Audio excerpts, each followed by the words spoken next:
Недавнешната акција на Министерството за внатрешни работи за приведување на група дилери на дрога, од која дел била и наставничка од едно скопско училиште, ја отвори темата колку нашите деца живеат во здрава средина и колку сите овие случувања попатно во нивното обкружување може многу лесно да ги направат дел од поведение од кое тешко се излегува. Како да ги заштитиме децата од социопатолошките појави и колку семејните и општествени вредности се клучни за генерациите. Тема на анализа со професор доктор Весна Стефановска од Факултетот за безбедност, професор по криминологија, добре ни дојдовте, и Мирјана Стојановска, психолог. Благодарам за согласноста за да проговориме гласно на оваа тема. Мирјана, ќе започнеме со вас. Факт е дека детството на нашите деца последниве години е исполнето со многу предизвици, дури на местата на кои што мислевме дека се апсолутно безбедни, добиваме информации дека не е така. Да, за жал, затоа што училиштето беше символ на место каде што нели родителите ги носат своите деца, знаат дека децата им се во училиште, како што нели претходно во градинка, во забавиште, и дека некој таму се грижи за децата, ги воспитува, ги учи, и потоа кога се враќаат од работа, одат да си ги земат децата од тоа место, нели? Или барем додека се таму поголемите деца, па да идат дома, веќе почнува грижа, таа сега излегло од училиште, сега не знаеме каде, да прашаме, дошло дома, седи само. Ама училиштето беше символ на нешто што е безбедно и место кај што си ги праќаме децата и отприлика знаеме што се случува таму со нив. Има таму луѓе, наставници, жените што чистаат, директорите или било кој. Сега нешто се смени, особено од почетокот на пријавувањето на бомби. Може од почеток, не знам како беше, може не им се веруваше на луѓето. Може и сега на многу не им се верува. Ама знаете како секогаш таму во позадината стои некој звонче, што вика, а што ако е вистина? А што баш, еве, од стотици пријави, една ќе биде вистинска. А што моето дете е таму, а и децата што се во училиште, јас имав можност пред некоја недела како преку комората на психолози и Црвен крст соработка и дирекција за заштита и спасување во едно училиште да ја вежба имаше. Симулација на земјотрес, ама со бајлето пред да дојдеме во 8:30 имало дојава за бомба.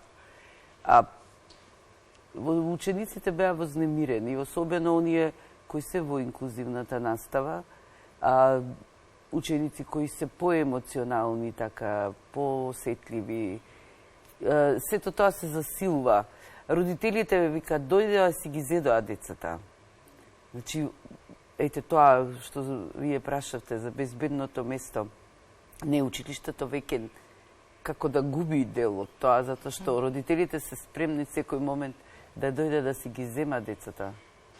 Професор Стефановска, лесно достапните дроги, кои ги споменавме и во анкетата пред малку, се чини се само вовед во приказната наречена малолетничка деликвенција. Се започнува невино, се започнува од радозналост, но многу лесно од овој чекор децата знаат да влезат во приказна од која што многу тешко се излегува. Вие имате поприлично големо искуство изминативе години на тема малолетничка деликвенција со многу истражувања, па би сакала еве да продискутираме за тоа како најчесто започнува оваа приказна и дали младите навистина толку лесно влегуваат во овие опасни лавиринти. Така. Прво да се заблагодарам за поканата и за можноста да разговараме на оваа тема, која што сите нас повеќе или помалку не засега во овие ризични општества во кои што живееме, ако може така да се каже. И точно е тоа дека младите денес се соочуваат многу повеќе со ризици и искушенија и стануваат поранливи и поподложни на негативни влијанија, на девијантни, на криминални појави, меѓу кои и другата, како што рековте. Меѓутоа, тука секако може да се спомне и алкохолизмот, може да се спомне и коцкањето во последно време, нели се повеќе и повеќе, и заедно со други социопатолошки појави, тие во суштина се и предворје на криминалот.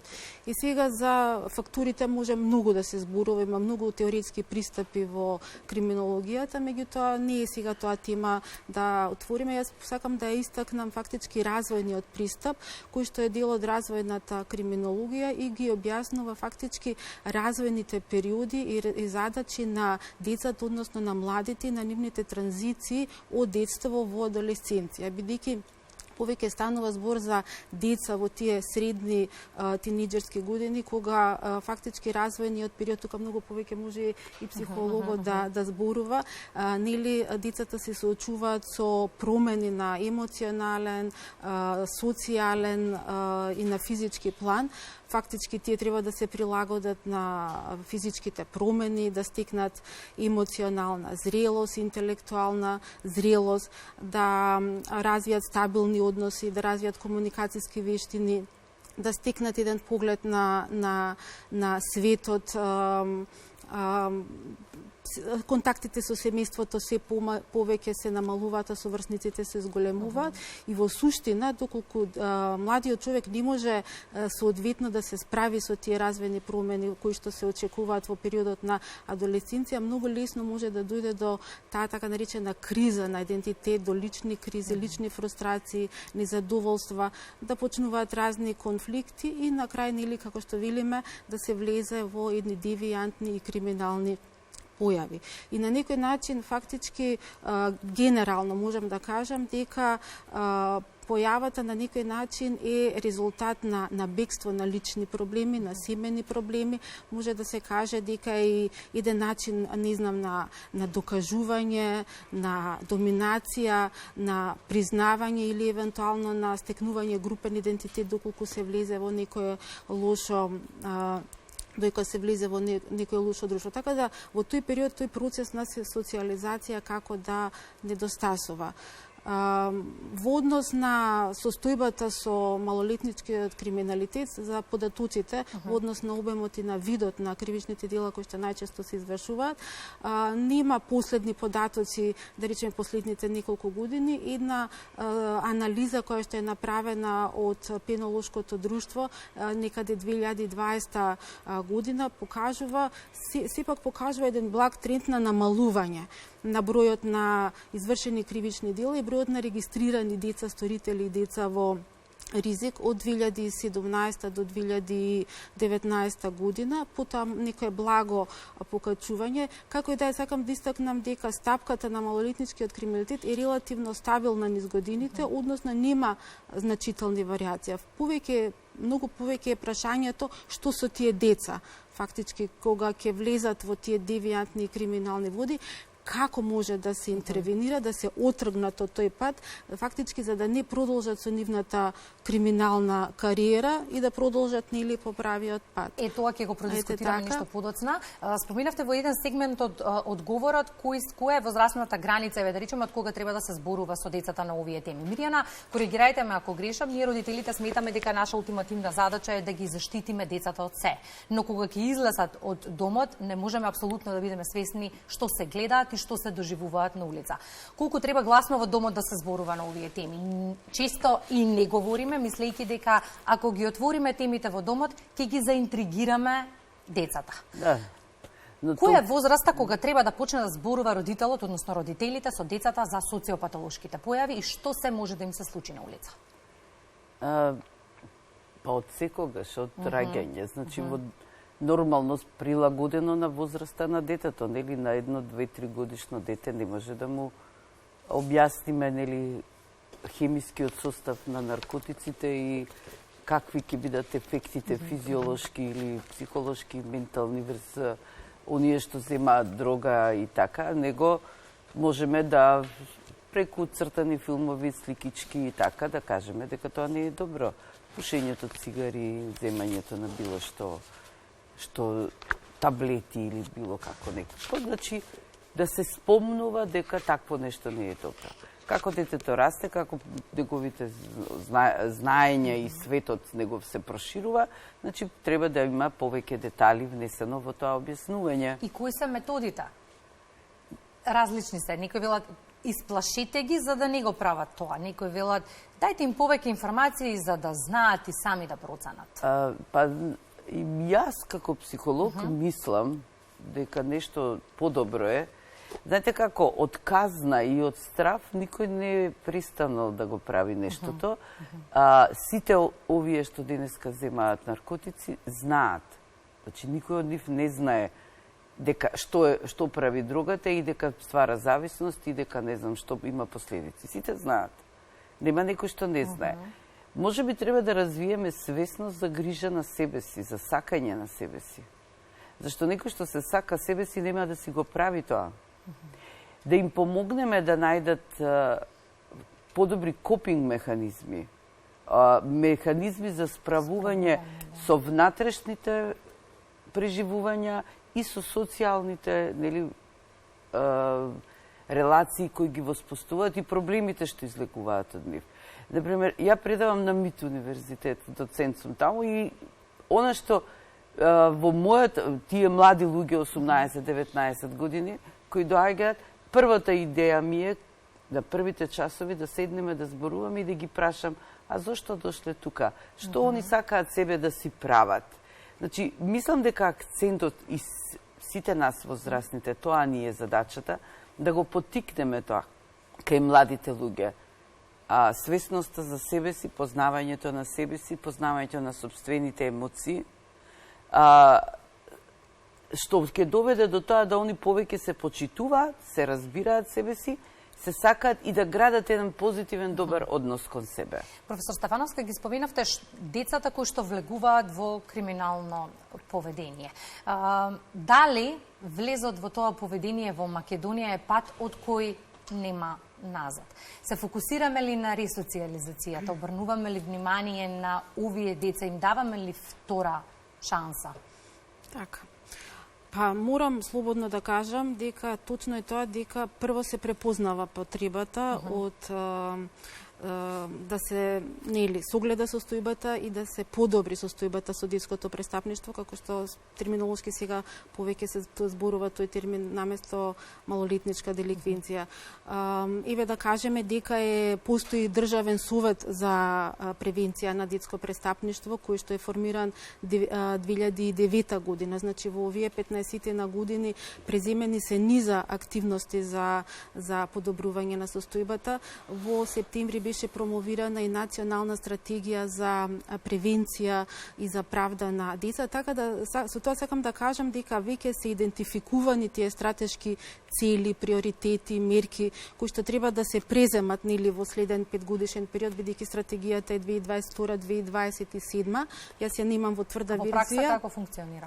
Ете тоа сакам да кажам, значи се е убаво, тоа е еден сеопфатен документ, сите тие приоритети се дефинирани, дури постои временска рамка за нивно имплементирање, меѓутоа што недостасува.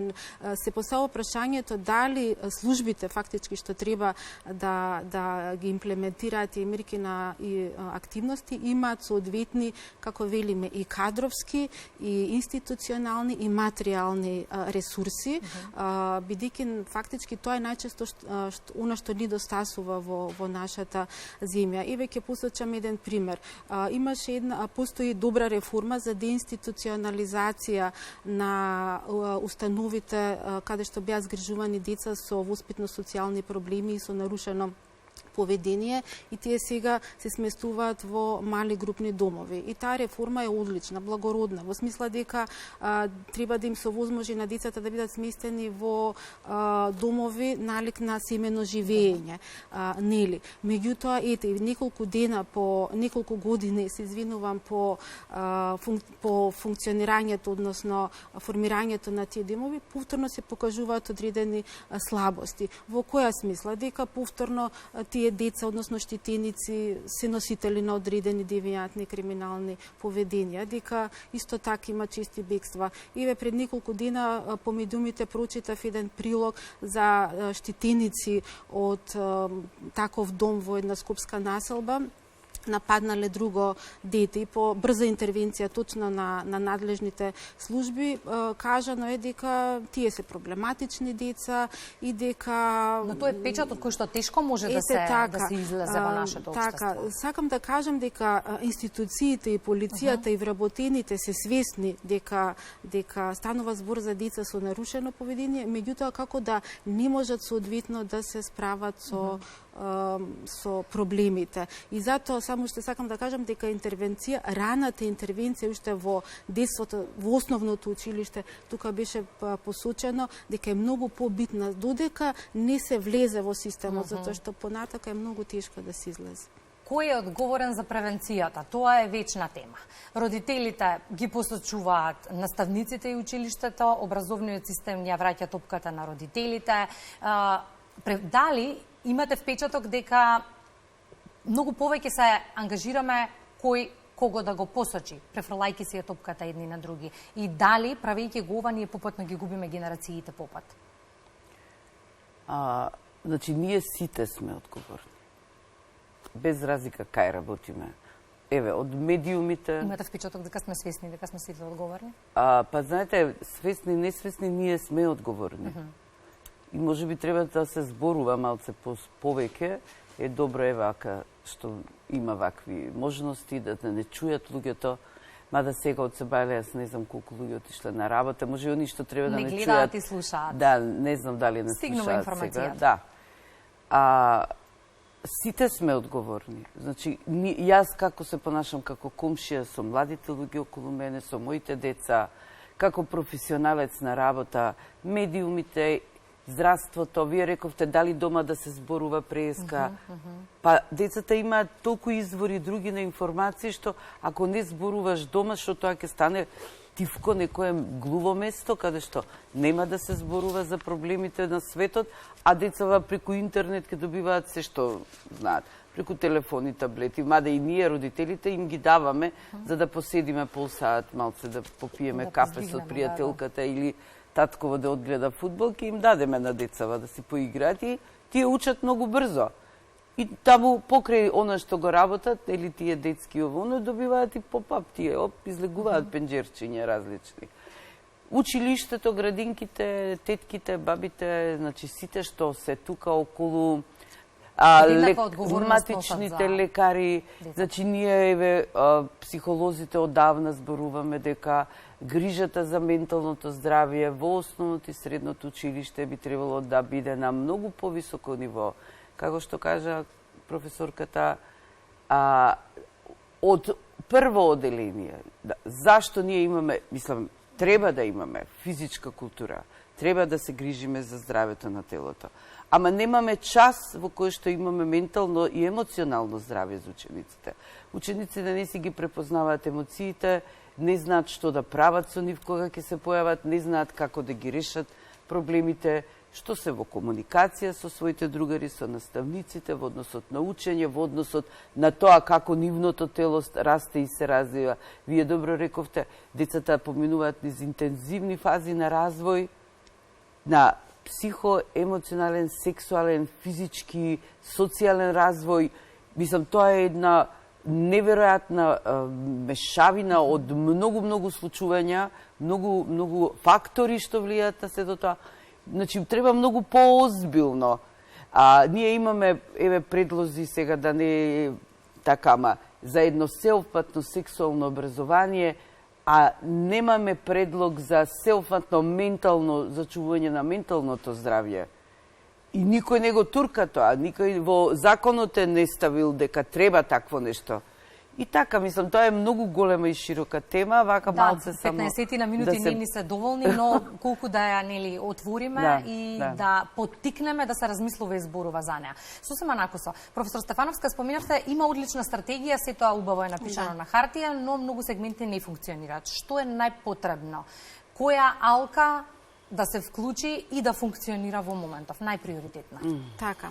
Па вака сега, први, еве да се надоврзам на колешката што кажа, факти постојат две тези во криминологијата. Се вели колку порано се влегува во криминално однесување, да речам на 10-11 година, толку е потешко понатака да се излезе, односно е поголема веројатноста да се продолжи со криминалната кариера. И онаа втора теза која што се вели дека кога првото дело е да речеме некаде во средните или доцни тинеџерски години, тука некаде 17-18, тогаш може да се каже дека е некоја минлива епизода, краткотрајна. И сега пак ова што го поставивте како прашање, што со оние деца кои што веќе пројавиле девијантно криминално однесување. Јас и во оваа прилика сакам да кажам дека сметам дека прво детето, односно младиот човек, треба да учи од сопствените грешки.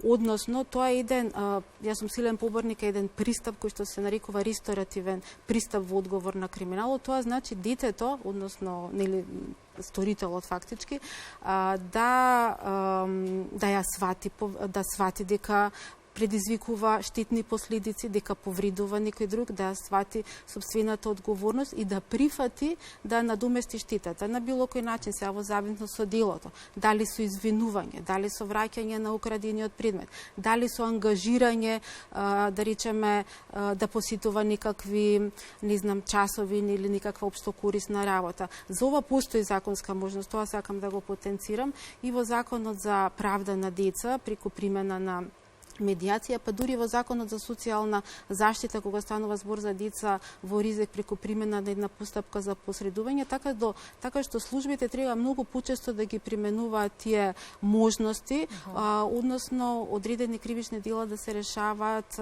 по пат на ресторативен процес. Значи, преку соочување и преку помирување помеѓу детето, односно сторителот и оштетеното лице, односно жртвата. И сега тука може да се зборува и за вклучување на заедницата, секако беше спомнато, и во сите оние три аспекти кога зборуваме за примарна, секундарна и терцијарна превенција, значи преку кога станува збор за примарната, отварање на многу повеќе спортски младински центри и клубови и ќе потенцирам да бидат бесплатни за децата, затоа што најголем дел од децата потекнува од сиромашни семејства. Кога станува збор за секундарна, значи да се фокусираат ризичните деца, кои што имаат воспитно-социјални проблеми, децата на улица, децата кои што се носители на девијантно однесување или да речеме проблеми со дрога, со алкохол, па и коцкањето, морам да го кажам затоа што младите станува збор веќе